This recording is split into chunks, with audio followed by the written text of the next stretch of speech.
Chapter 13. Do not pass go. Okay, so I was wrong. They were laughed off stage, and nobody threw foods at them. The Heavenly Hatches were a big hit, so what? That doesn't change my mind about them. By the end of the day, Shayla and the Natural Beauties were getting along like they'd known each other all their lives. Shayla could tell them apart. It's easy, she claimed, on the way home from school. That's it. If you're a person who notices details, which obviously you aren't, Peter. Shayla invited them to stay overnight at her apartment. Since Libby's gone away to school, I have a big room all to myself. Yes, I thought. Go directly to Shayla's. Do not pass go. Do not go back to my apartment, ever. The Natural Beauties begged and pleaded, but Uncle Howie wouldn't go for it. You know how we feel about sleepovers.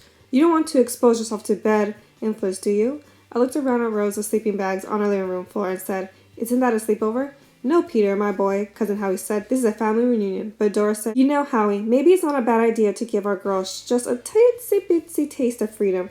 Spottish, Tootsie asked, thinking Dora was going to sing the Itsy-Bitsy Spider with her. Cousin Howie looked at Dora as if she suggested something totally shocking. What are you saying, sweetheart? I'm saying the sleepover will take place right in the building, just 2 floors away. But what do we know about this Tubman family? Howie asked. I was thinking I could tell him plenty about the Tubmans, but before I had a chance, Mom said, We know the Tubmans for years. We spent our summer vacations with them, Dad added. Shared a house in Maine for 3 weeks. My mother is married to Buzzy Tubman's father, Mom said. You can't get much closer than that. The Natural Beauties held their breath. I saw their fingers crossed behind their back. What about their morals? Howie asked. What about their values? Mom said morals, Dad said values. While Mom and Dad looked at each other, I jumped in. Excuse me, but I happen to know that Shayla thinks a lot about stuff like that. I didn't add it that she thinks my brother has no value. And Fudge stretched out the word until he was sure he had everyone's attention. I knew he wouldn't be able to keep his mouth shut much longer. I might even marry Shayla, he told the Howies. Last summer we played husband and wife. Played husband and wife, Howie said. It was an innocent game, Mom said, trying to reassure Cousin Howie. We didn't even sleep in the same bed, Fudge said. Sleep in the same bed, Dora said. Neither do Grandma and Buzzy, Senior, Fudge added, not until they got married. Now they play kissy face all the time. Kissy face, the Natural Beauty shrieked with laughter. Minnie licked Tootsie's arms. She petted his head the way she pets Turtle. Finally, Howie and Dora agreed to go down to meet Shayla's family. They returned half an hour later with Shayla and announced to Mom and Dad they decided to let the Natural Beauties have a sleepover. Shayla and the Natural Beauties hugged, then jumped up and down to celebrate the good news. I felt like jumping up and down too. I'm still not entirely comfortable with the idea, Cousin Howie told the Natural Beauties as they rolled up their sleeping bags and threw a few things into their backpacks. They'll be fine, Howie, Dad said. If you don't mind, Tubby, I'll handle this myself. Dad raised his eyebrows but didn't say anything else. Okay, Cousin Howie said. His bulky frame blocked the door so the Natural Beauties couldn't escape. First, I need some assurance from you. The Natural Beauties eyed each other. Number 1, Cousin Howie said, no pop music. I almost laughed. But the Natural Beauties nodded and repeated, no pop music. Number 2, Howie said, none of those fashion magazines with advice to the love room. The Natural Beauties nodded again. Number 3, no TV. What do you mean, no TV, Mr. Hatcher? Shayla asked Cousin Howie. I mean, no TV, Howie said. Except Sesame Street, Dora added, smiling sweetly. Sesame Street's okay. Don't you think, Howie? Tootsie watched Sesame Street, Fudge said. We all watch Sesame Street, Shayla said. I don't approve of TV, period, Howie said. It turns thinkers into vegetables. What kind of vegetables? Fudge asked. I like carrots and corn. Never mind, Cousin Howie said. Richie Potter likes broccoli, Fudge told him. I said, never mind, Howie told him again. What about books, Shayla asked. Books are okay, right? None of those series books, Howie told her. What about friends? Fudge asked. Our girls are lucky to have each other, Adora said. I have Pete, Fudge said, but I still like to choose my own friends. He pranced around the living room. Know who my best friend is in the mixed group? It's Richie Potter. Know who my best friend is in this building? It's Melissa Beth Miller. She lives in Jimmy Spargo's old apartment. Her cat's name is Fuzzball. He dropped to the floor and crawled around meowing. Fuzzball's going to be a wizard for Halloween. Now he was back on his feet, spinning. Know what I'm going to be for Halloween? He spun until he was so dizzy he fell to the floor. I'm going to be a miser. I'm wearing my money tie from Fudgeton. Cousin Howie's mouth opened, but no words came out. Minnie cried when the Natural Beauties left, until Mom promised him a sleepover too. Where's he going? Fudge asked. To your room, Mom said, as Minnie dragged his sleeping bag down the hall. Fudge took Mom's hand and led her into the kitchen. I don't want Minnie in my room. He's our guest, Fudge, Mom said. He looks up to you. So sleeping in your room will be a treat for him. He might lick my arm in the middle of the night. Cousin Adora says licking is Minnie's way of kissing. It means he really likes you. I don't want him to lick me. You can keep your arm inside your blanket. Suppose I forget. Once he's asleep, you'll be safe. Suppose he doesn't go to sleep. I'll guarantee he'll go to sleep, Mom said. I still don't like it, Fudge told her. Why can't he have a sleepover with Pete instead? Oh no, I said. I stay up way too late for him. Besides, Turtle might bark at him all night. Mom settled it. Minnie's going to sleep on the floor in your room, Fudge. Okay, Fudge said. Then I'll sleep on the floor in Pete's room. No way, I told him. Then I went to my room, locked the door, and lay down on my bed. With the Dave Barry book I borrowed from Grandma, she says he's always good for a laugh, and a good laugh was exactly what I needed. When the natural beauty's out of the way, Minnie started talking for himself. His voice was such a surprise. I looked around to see if maybe Fudge was talking for him, the way he had for Uncle Feather. But no, it was Minnie himself, standing on Fudge's step stool, peering into Uncle Feather's cage. Nice bird, he said. His name is Uncle Feather, Fudge told Minnie. Nice bird, Minnie said again. Call him Uncle Feather, Fudge said. That's his name. Yours, Uncle Feather? Minnie said, pointing at Fudge. No, I'm Fudge. No, I'm Fudge, Minnie said. No, you're not, Fudge told him. You're Fairly, but we call you Minnie. No, he's Fairly, Minnie said, pointing to me. No, he's Pete, Fudge said.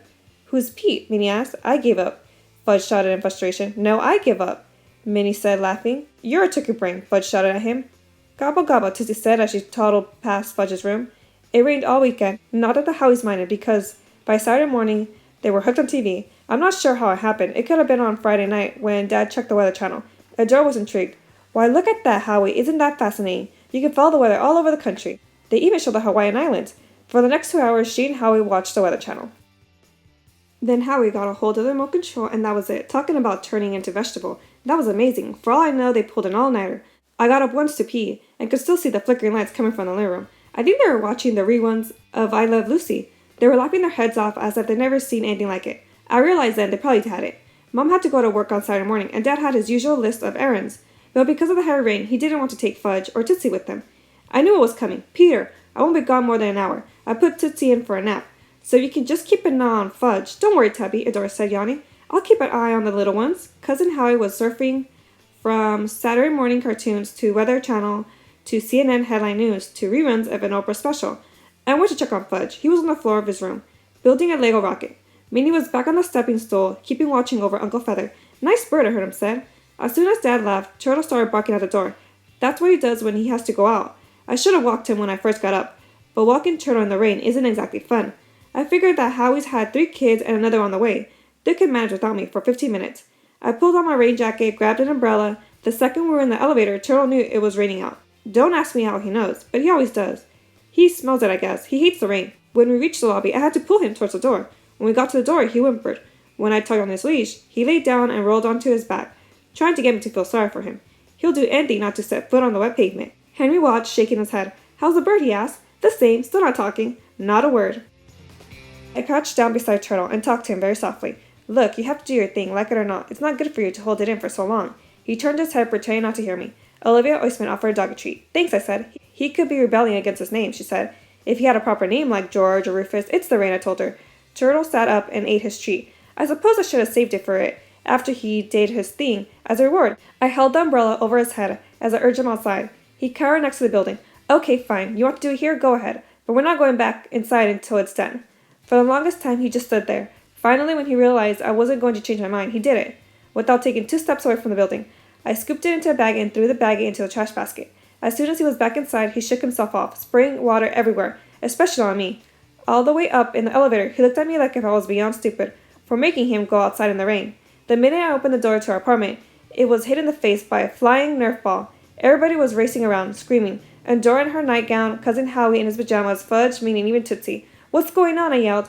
They were carrying on like it was the end of the world. Turtle took one look and ran, probably to hide under my bed. I caught Fudge as he raced by. Pete, he cried. Minnie let Uncle Feather out of his cage, and Uncle Feather's going crazy.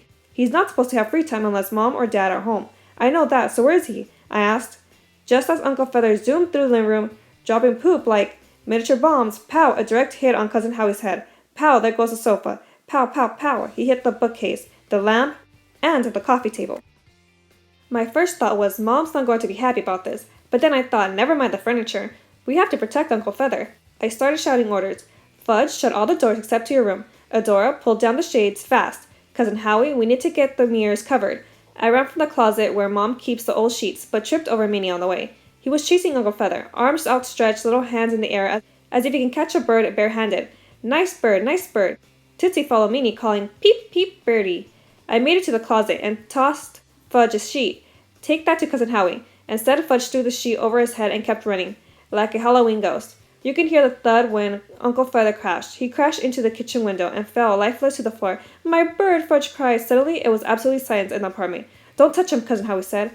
I've been trained to handle situations like this. Everybody stayed calm. Fudge, get a blanket. We need to keep him warm. Fudge came back, dragging the queen-size blanket off Mom and Dad's bed. Something smaller, Cousin Howie told him. A towel, I said. Get a clean towel. The small kind. And a box, please, Cousin Howie said. I ran into my room, dumped my baseball cards on my bed, then tore back to the kitchen with the box. We don't want to cause any harm, Cousin Howie said. He has to be lifted very carefully. Uncle Feather looked so small lying in the box. Peter, Cousin Howie said, do you know the vet's number? Mom keeps the emergency number for the 24-hour-a-day animal hospital on the refrigerator. I picked up the phone and dialed. I didn't think I did a very good job of explaining the situation. I managed to get it one key word. Maya's bird crashed window. I asked if there was a pet ambulance. The voice at the other end said we should bring him in ourselves. We'll take the van, Cousin Howie said, throwing a rain punch over his pajamas. Adora, stay here with the children. Peter, you come with me. I'll need a navigator who knows the city. Don't forget the van keys, Adora said, tossing them to Cousin Howie. What about me? Fudge asked. He's my bird. Get your raincoat, I told him, and hurry. The heavy rain made it hard to see, but the van was equipped with flashing red lights, so at least people could see us. I called out direction as Cousin Howie drove. Across 65th Street through the park. To the east side. Stay on 65th until we hit York Avenue. It's on 62nd between York and the FDR Drive. Fudge stroked Uncle Feather all the way to the animal hospital. He's going to be okay, right, Pete? I hope so. He has to be okay. I know what you mean. He can't die, right? I just don't know, Fudge. You have to know. You're the big brother. I choked up when he said that, and moved closer to him. Please don't die, Uncle Feather, he whispered, but Uncle Feather just lay there. Cousin Howie dropped us off in front of the animal hospital. I carried Uncle Feather's box inside my rain jacket. Fudge clung to my sleeves. The rain was still pouring down. So were Fudge's tears. Let's have a look, the vet said once we were inside the examining room. He unwrapped the towel. Uncle Feather looked up at him. Well, look at that, the vet said, as if he was surprised to find a Maya's bird. His name is Uncle Feather, Fudge said. Hello, Uncle Feather, the vet said. Bonjour, stupid. At first I thought it was Fudge, imitating Uncle Feather's voice again. But when I heard it the second time, I was looking right at Fudge, and his lips never moved. The third time, there was no doubt. Bonjour, stupid, stupid, stupid. The vet laughed and said, Bonjour to you too.